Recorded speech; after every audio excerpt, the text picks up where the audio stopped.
Un mes antes justo había estado también yo en el congreso de la AMWC que se dio en Mónaco, quizás uno de los congresos más importantes del mundo, donde tuve también el beneplácito de presenciar no solamente al doctor Cotofana por primera vez, a quien lo volví a ver, como les acabo de mencionar en el VAS, sino también al doctor Mauricio de Mayo, uno de los maestros inyectores más importantes del mundo. Este tipo fue el que sistematizó una técnica de aplicación para el rostro en diferentes regiones de este llamado MD-Codes. Y es justamente lo que hoy vamos a repasar, pero vamos a tratar de hacer una síntesis entre lo que nos dio Mauricio de Mayo ya hace aproximadamente 13 años. En el 2010 se lanzó sus MD-Codes de 8 puntos, y lo que ha venido a aportar el doctor Cotofana. He tratado de hacer una síntesis de lo que he aprendido con ambos, junto a otros detalles más, otros tips que aprendí también del doctor Sergio Escobar, del doctor Rajaquila, del doctor Felice, másteres de inyectores a nivel mundial, quienes están metidos en esta carrera y están metidos de lleno y están dispuestos a aprender ciencia pura basada en anatomía y dedicada a la armonización facial sabe muy bien a qué me refiero cuando hablo de estos investigadores, doctores científicos de la armonización, ¿no? Muy bien, mientras siguen ingresando, porque ya estamos llegando a 150, vamos a hacer un calentamiento. Si bien es cierto, el tema de hoy es descifrando los MD codes y vamos a hacer un acercamiento a diferentes técnicas anatómicas, vamos a hacer un precalentamiento. ¿Qué les parece? ¿Ok? Porque lo que vamos a hablar hoy día es básicamente de rellenos y específicamente del ácido hialurónico. Sin embargo, no quiero dejar, o he tratado de hacer un pequeño preámbulo, un pequeño precalentamiento a esto que vamos a ver en un momento, en unos minutos, hablando un poquito de la toxina botulínica. ¿Qué les parece? Algunos tips, nada más. Si tienen alguna pregunta o alguna duda, mientras yo estoy conversando, les sugiero que dejen su pregunta en el chat. Yo cada cierto tiempo voy a dirigirme al chat a ver estas preguntas y a ir aclarándolas conforme vayamos avanzando, ¿ok? Muy bien, entonces hagamos este calentamiento. La toxina botulínica es el tratamiento inyectable en medicina estética y en armonización facial básicamente más importante o más utilizado hasta el momento en todo el mundo, ¿ok? Desde su origen en 1992, cuando los esposos Carruthers descubrieron el uso de la toxina botulínica con fines estéticos, hasta el momento ha pasado por diferentes etapas el uso de la toxina botulínica, ¿no? Sin embargo, actualmente estamos ya cada vez más entendiendo el mecanismo de acción de la toxina botulínica y cómo es que debemos utilizarla para obtener un efecto bastante estético y sobre todo natural, ¿no? Entonces, cuando hablamos de la toxina botulínica, hablamos de un tratamiento bastante satisfactorio para el paciente y para el médico o odontólogo armonizador. Este tratamiento realmente deja resultados muy bonitos, muy naturales cuando se sabe realmente cómo hacerlo. Sin embargo, cuando no se sabe realizar este tratamiento puede tener complicaciones bastante serias. Lo cierto es que son temporales, eso es lo bueno, pero serias, serias, porque al paciente obviamente desmejora mucho su calidad de vida, ¿no? Entonces, queremos resultados naturales y satisfactorios, no este tipo de resultados, ¿verdad? Para ello, entonces, debemos conocer bastante bien el uso de la toxina botulínica y sobre todo los órganos, que en este caso son los músculos de la mímica blancos, a los que vamos a aplicar esta toxina botulínica. Cada vez entendemos más la acción de los músculos y ya no desde un punto de vista estático, sino cada vez más desde un punto de vista dinámico. Y esto también es algo que debemos entender, que el doctor Mauricio de Mayo habla en algunas capacitaciones y el doctor Cotofana también ha venido a sumar en base a diferentes investigaciones que ha hecho, ¿no?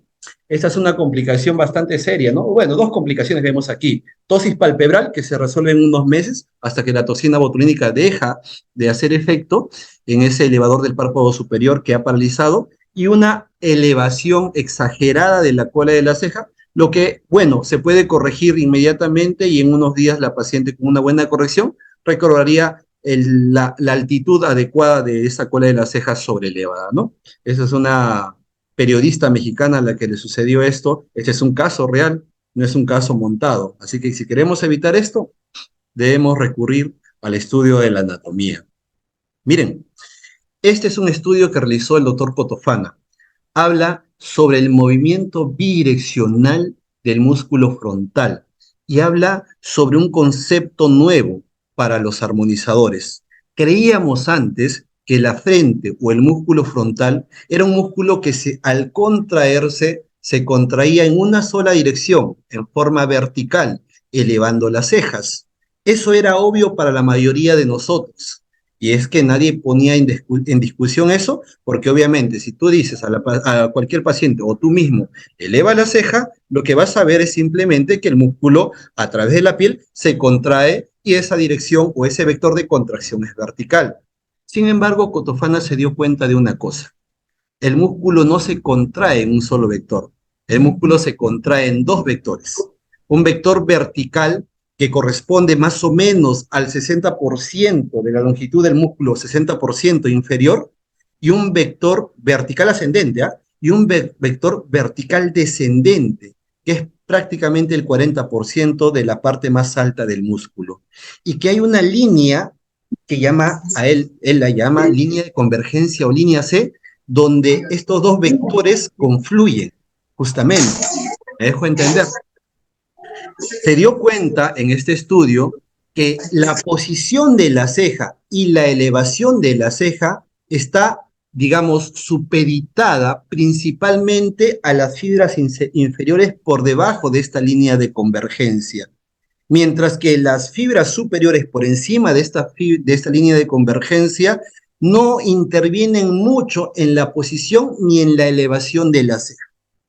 Por lo tanto, este es un concepto bastante nuevo, bastante interesante, que no teníamos bien claro. Muchos pensábamos, o muchos decíamos simplemente, hay que dejar un área de seguridad de más o menos 2 centímetros por encima del borde orbitario para no aplicar ahí y mantener las cejas en su posición, ¿verdad? Quizás esos 2 centímetros eran insuficientes, porque si hablamos de una frente que mide más o menos unos 6, 8 centímetros, en mi frente, por ejemplo, que yo soy frentón, mide más o menos 8 centímetros. ¿Ok? Si hablamos de 8 centímetros, el 60% de esos 8 son casi 5 centímetros, hasta mi línea de convergencia.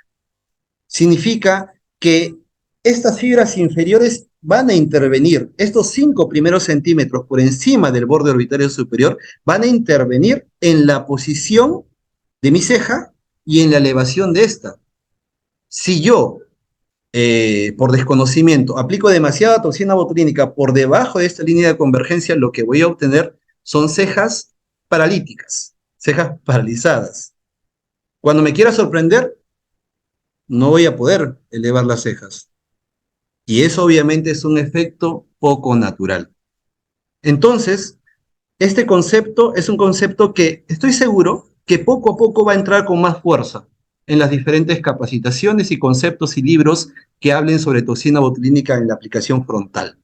Y es más, ahí tenemos, miren esta imagen, donde hablamos las fibras inferiores, la línea de convergencia o línea C, y prácticamente en la mayoría de pacientes estudiados por un estudio dinámico, se demostró, como les decía, que ese 70% debajo de la línea C es la que interviene en la elevación de las cejas, fibras que se contraen arriba, mientras que las fibras que se contraen hacia abajo son fibras que van a intervenir muy poco en la elevación de las cejas y en su posición, ¿no?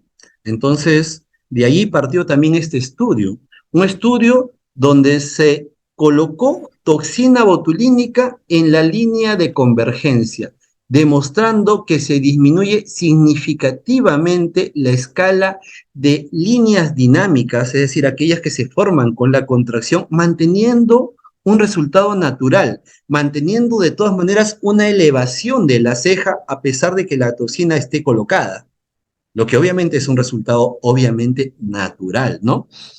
Entonces, aquí tenemos otro estudio que nos habla de la colocación de toxina botulínica justamente en esta línea de convergencia. ¿Qué se demostró además? Que se requiere menos cantidad de toxina botulínica en la frente.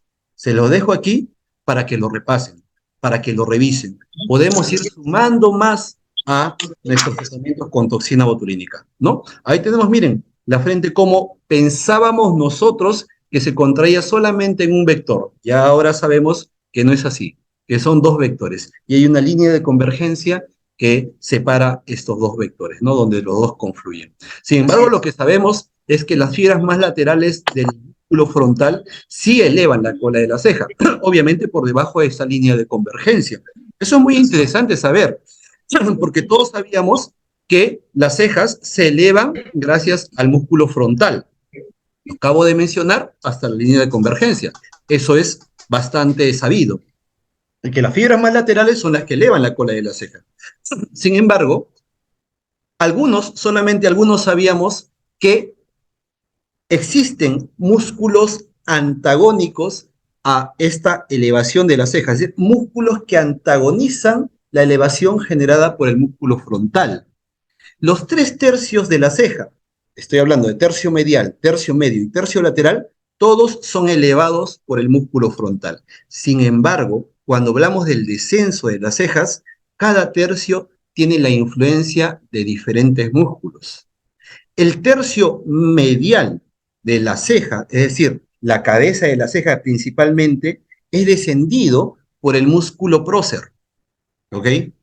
El tercio medio de la ceja es descendido principalmente por el músculo corrugador de las cejas, el corrugador superciliar, que aquí lo vemos en celeste, detrás de esta ceja que estamos mostrando ahí. Y el tercio lateral sí es descendido también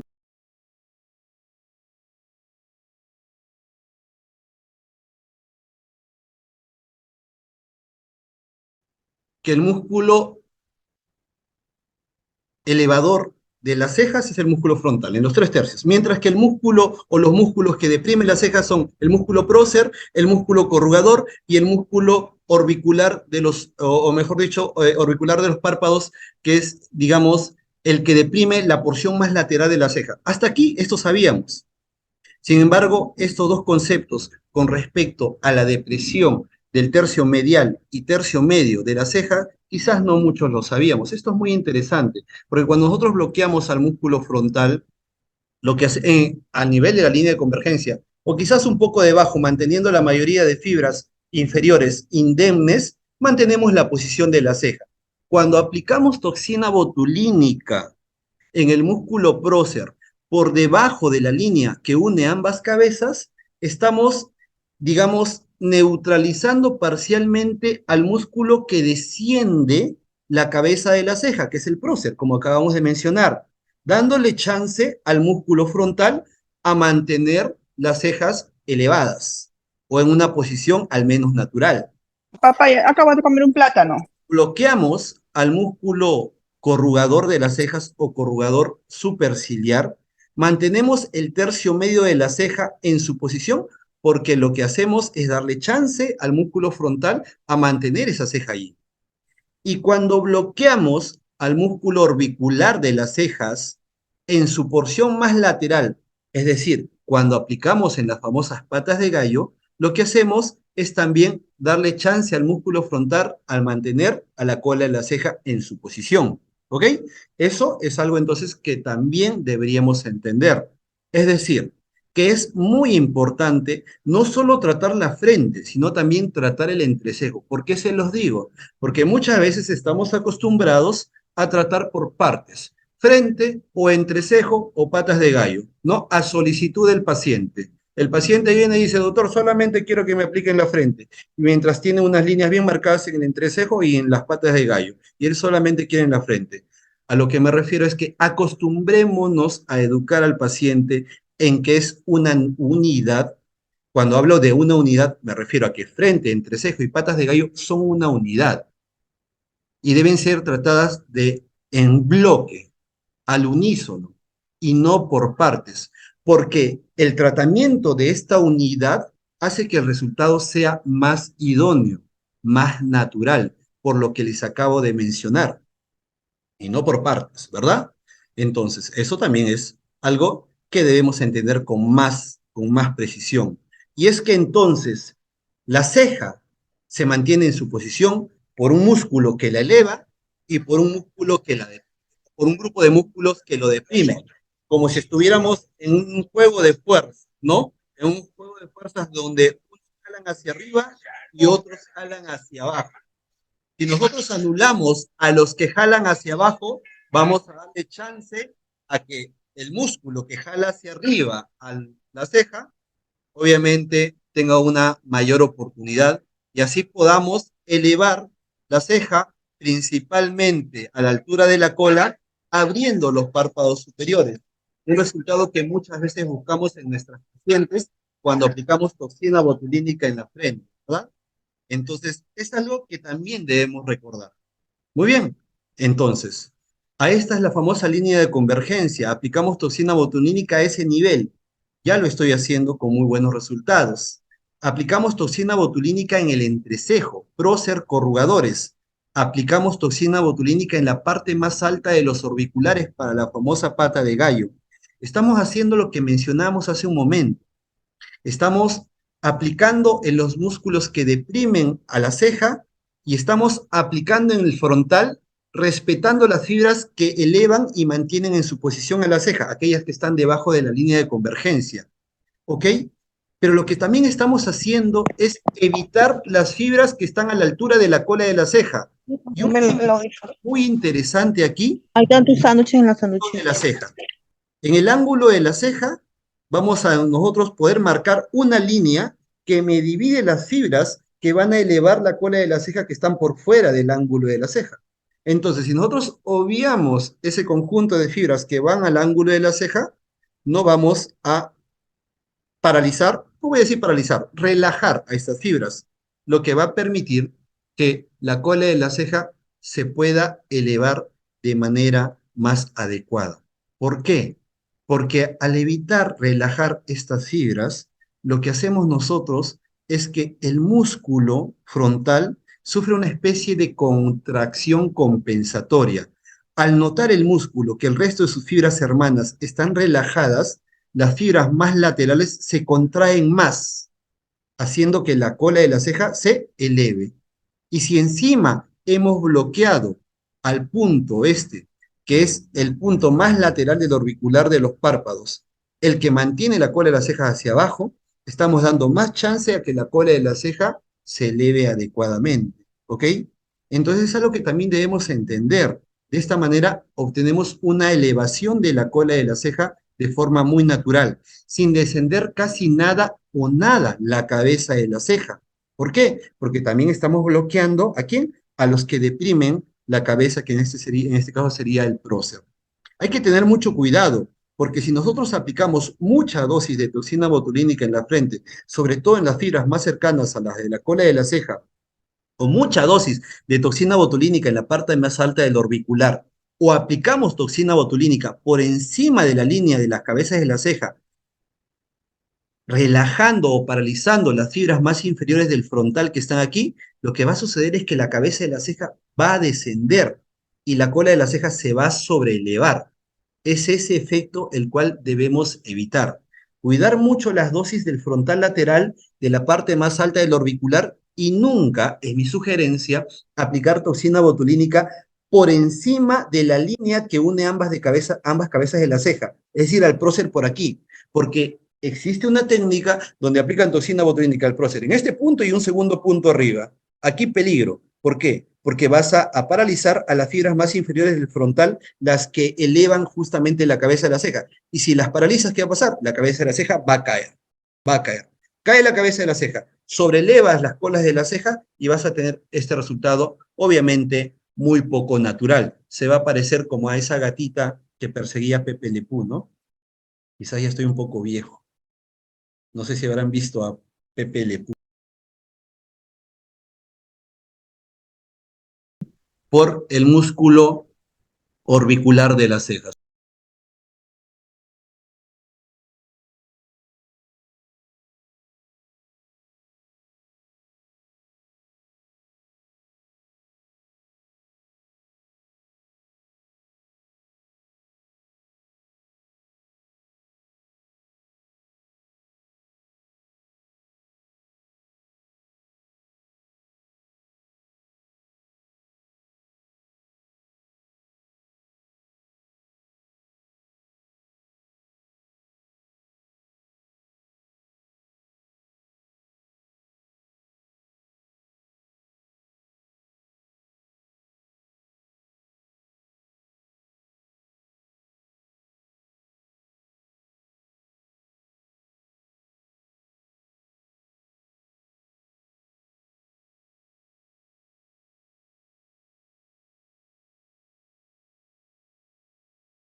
Cuidemos mucho las dosis de aplicación de toxina botulínica, sobre todo en las fibras más laterales del frontal, las que están cercanas a las fibras de la cola de la ceja que debemos dejar indemnes. ¿Ok? Porque mientras más toxina aplicamos a ese nivel, en este punto rojo, más contracción compensatoria vamos a generar, sobrelevando la cola de la ceja. Y si encima aplicamos mucha toxina botulínica en aquel músculo que mantiene hacia abajo la cola de la ceja, que es las fibras laterales del orbicular, vamos a permitir que la cola de ceja incluso se eleve mucho más. Y si encima aplicamos un punto por encima de la línea que une ambas cabezas de la ceja, es decir, a veces hay una técnica donde aplican un punto de toxina botulínica aquí en el prócer y otro acá arriba. Eso es inadecuado, porque aquí también estás paralizando las fibras del frontal que mantienen la cabeza de las cejas en su posición, haciendo que las cabezas caigan. Entonces, esto es como una trilogía fatal.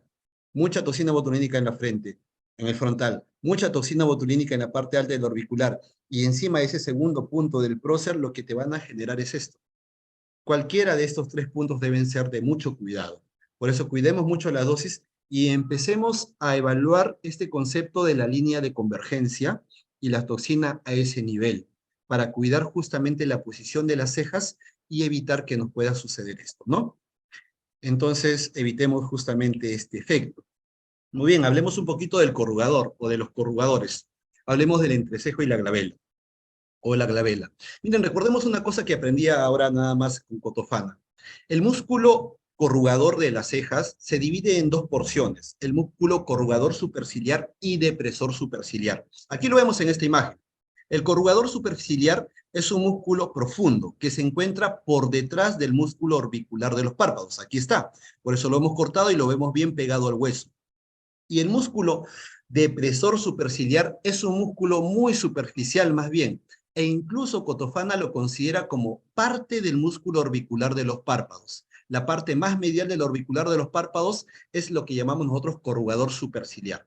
Dicho de otra manera, el corrugador superciliar es superficial, disculpen, el corrugador superficial es profundo y el depresor superciliar es superficial, ¿ok? Sin embargo, como todo músculo de la mímica, el corrugador superficial, que es profundo, tiene que insertarse en la piel necesariamente para que sea un músculo de la mímica. Todo músculo de la mímica se origina de una porción dura como el hueso y se inserta finalmente en la dermis, siempre. Si no, no es un músculo de la mímica. Entonces, como vamos a ver, en la parte más lateral del músculo corrugador superciliar y muy vecino a la porción más lateral del mismo depresor superciliar, el músculo corrugador superciliar se hace superficial, se superficializa. ¿Me dejo entender? Un concepto muy interesante aparte de esto, que el músculo cuando se superficializa, junto con el músculo depresor superciliar, este extremo, esta porción más lateral de ambos músculos, no sobrepasan la línea media pupilar. Eso es algo muy interesante, porque muchas veces vemos toxina botulínica aplicada por fuera de la línea media pupilar pensando que ahí está el corrugador. Segundo, podemos aplicar el primer punto de toxina botulínica, como muchos hacemos, dos puntos de aplicación en el músculo corrugador, ¿ok? Uno profundo, que es este, el primer punto, donde metemos la agujita en 90 grados, eso hacemos muchos, creo que la mayoría hace eso, ¿verdad? En 90 grados. ¿Por qué? ¿Por qué lo metemos ahí? ¿Por qué metemos la aguja en 90 grados, toda la aguja? Porque estamos llegando aquí al músculo corrugador superciliar. Y en un segundo punto, que sería el más lateral a 1 centímetro aproximadamente, metemos también la aguja en 90 grados y de forma profunda.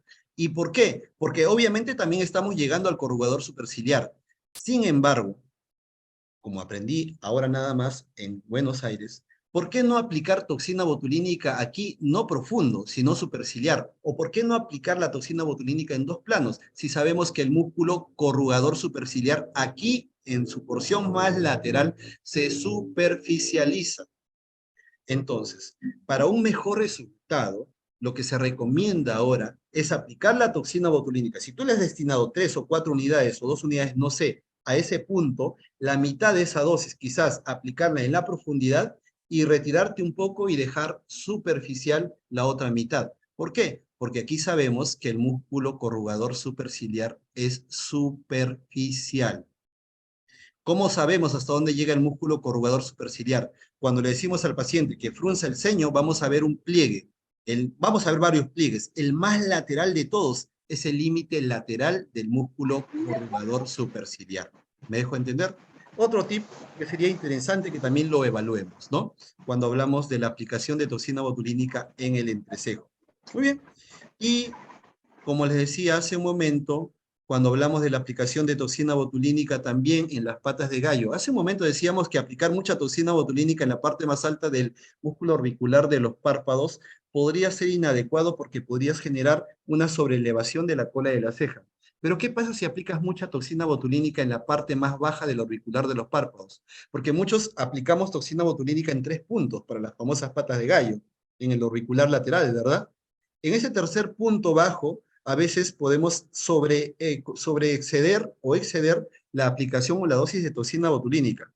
¿Qué pasa? Que si aplicas mucha toxina botulínica en este punto, o como hacen algunos, como cuando ven patas de gallo muy bajas, muy inferiores, estas que están cerca de pómulo, ponen hasta un cuarto punto que sería este punto rojo. ¿Qué puede pasar? Pueden pasar dos cosas. Uno, puede darse el famoso efecto estante que comentaba Cotofana ahora nada más, el famoso shelf effect. ¿Qué es esto? Que como paralizas al músculo orbicular de los párpados en su parte más inferior, al momento de sonreír, tú sonríes y se eleva la piel de la mejilla, dado por el músculo cigomático, sin moverse la piel de justamente la parte más lateral o lateral al canto externo, ¿verdad? Es decir, esta parte. ¿Qué va a pasar? Que se va a generar una especie de pliegue tipo estante, lo que él llama el efecto estante, ¿no? Por eso no es adecuado colocar este punto, o el punto más inferior de la pata de gallo, una dosis excesiva, porque podría generar ese famoso efecto estante.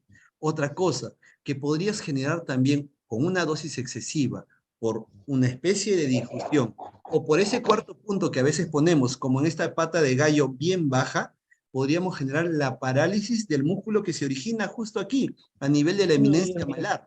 Es el músculo cigomático mayor. Esa parálisis podría generar una sonrisa asimétrica.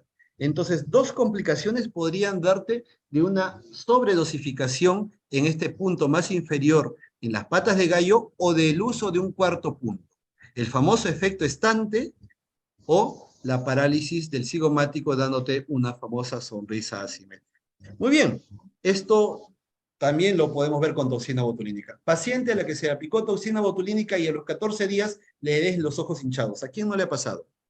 Aquellos que aplicamos toxina botulínica, muy frecuentemente los pacientes nos consultan por esto, ¿no?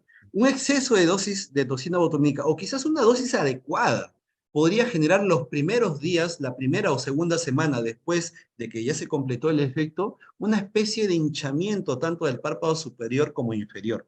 ¿Por qué? Porque se genera el famoso edema linfático. La linfa, que es recogida de la frente y del párpado superior, drenan en los ganglios preparotídeos, mientras que la linfa, que se drena del párpado inferior, región malar y mejilla, drena en los ganglios submaxilares. Esta linfa es movilizada de esta zona de los párpados por la contracción clásica normal de los músculos orbiculares. El orbicular es una especie de bomba para que la linfa drene adecuadamente por esos pequeños vasitos linfáticos que tenemos alrededor de los párpados. Sin embargo, cuando paralizamos o disminuimos la contractibilidad del músculo por el uso de la toxina botulínica, sobre todo lateralmente, lo que vamos a generar es que la linfa simplemente no va a drenarse adecuadamente, acumulándose en los párpados, generando este famoso efecto de hinchamiento de los párpados, ¿verdad? El edema linfático. Lo bueno es que este edema es generalmente temporal y que con un masaje de drenaje linfático al que se le debería enseñar a la paciente, podría mejorar esta complicación temporal que es bastante frecuente, ¿no? Entonces es también algo que tenemos que tener en cuenta. Bueno, estos tips sobre toxina botulínica quería darles para entrar en calor y ahora sí entrar con fuerza al tema de hoy, ¿no? Estas son las redes. Aquí en este canal de YouTube voy a subir todo lo que estamos hablando hoy día, todo sobre este tema lo voy a subir por partes en el canal de YouTube para que lo puedan revisar en cualquier momento. Estas son mis páginas, Capacitaciones Aurea de Instagram, doctor Macotela, y ese es mi número personal para cualquier doctor, para cualquier consulta, siempre estoy llano a atender.